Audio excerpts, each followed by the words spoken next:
வணக்கம் நேயர்களே. இன்றைய தினம் நிஃப்டி வந்து ஒரு rebound from one day fall to ஒரு volatile first session of the week ஹையராக முடிவடைந்திருப்பது குறிப்பிடத்தக்கது. 32 புள்ளிகள் அதிகரித்து 22,055 முடிவடைந்திருக்கிறது. அட்வான்சஸ் 1128, டிக்ளைன்ஸ் பார்த்தோம்னாக்கா 1144. ஸோ அட்வான்ஸ் டு டிக்ளைன்ஸ் பார்க்கும் பொழுது இட்ஸ் ஆல்மோஸ்ட் ஒரு டைட் ஃபைட் அப்படின்னு சொல்லலாம். கரடிக்கும் காலைக்கும் டைட் ஃபைட்னே சொல்லலாம். மேலும் பிராடர் மார்க்கெட்டில் பார்க்கும் பொழுது மிட் கேப் வந்து 0.39% லோவராக விழுந்திருக்கு. ஸ்மால் கேப்பும் 0.57% விழுந்திருக்கு.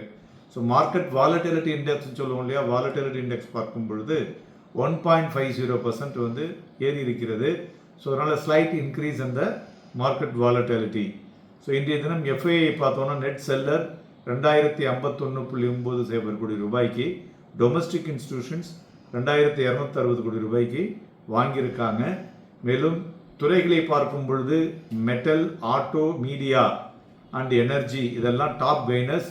ஏன்னா இன்றைக்கி நிறைய இந்த துறைகளை பற்றி அரசாங்கத்தினுடைய சில சலுகைகள் மேலும் சில விஷயங்கள் வந்தபோது இந்த துறைகள்லாம் அதுமாரி சைனாவினுடைய பெட்டர் ஐஐபினால் ஸ்டீல் செக்டாரில் வந்து ஒரு மொமெண்டம் இருந்தது.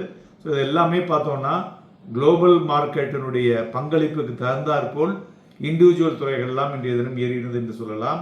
மறுபுறம் IT, FMCG, financial services and Nifty bank எல்லாம் வந்து பார்த்தீங்கன்னா ஒரு ப்ராஃபிட் புக்கிங்கில் வீழ்ச்சி அடைந்த துறைகள் என்று சொல்லலாம். மேலும் இன்றைய தினம் ஏறிய பங்குகள்னு பார்த்தோம்னாக்கா Tata Steel, Mahindra and Mahindra, JSW Steel, Tata Motors, Apollo, Bajaj Auto, Coal India, Reliance, Sun Pharma, Axis Bank இவையெல்லாம் ஏறிய பங்குகள்.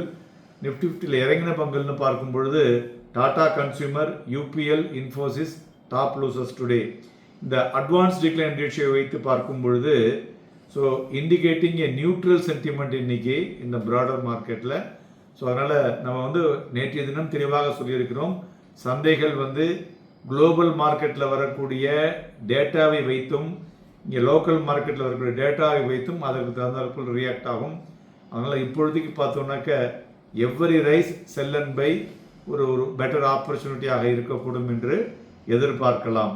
மேலும் இன்றைய தினம் பார்த்தோன்னா நிஃப்டி வந்து 22,123.70 உச்சத்தை தொட்டது.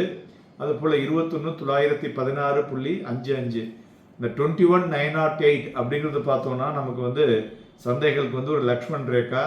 ஸோ அந்த 21,908 பிரீச் ஆச்சுனாக்க கீழே வந்து 2 லெவல்ஸ் இருக்குது, 21,800, 21,750. ஸோ இந்த 2 லெவலையும் நம்ம வந்து பார்க்கும்படியாக இருக்கக்கூடும். இன்றைய தினம் காலையில் பார்த்தீங்கன்னாக்க பர்ஃபெக்டாக ஒரு 9:50க்கு விழுந்தது, மறுபடியும் ஒரு 11:25க்கு விழுந்தது. அதன் பிறகு மார்க்கெட் வந்து ஒரு rebound to the upper move அப்படின்னு சொல்லலாம். அதுபோல் தங்கம் இன்றைய தினம் 72 ரூபாய் அதிகரித்து 65,614, வெள்ளி 215 ரூபாய் அதிகரித்து 75,865, க்ரூட் ஆயில் 33 ரூபாய் அதிகரித்து 6,753 மணியமாய் கொண்டிருக்கிறது. பிளாக் டீலை பொறுத்தவரை பார்த்தோமே ஆனால் CG power, Tata Steel, Sun Pharma block deal நடந்துள்ளது.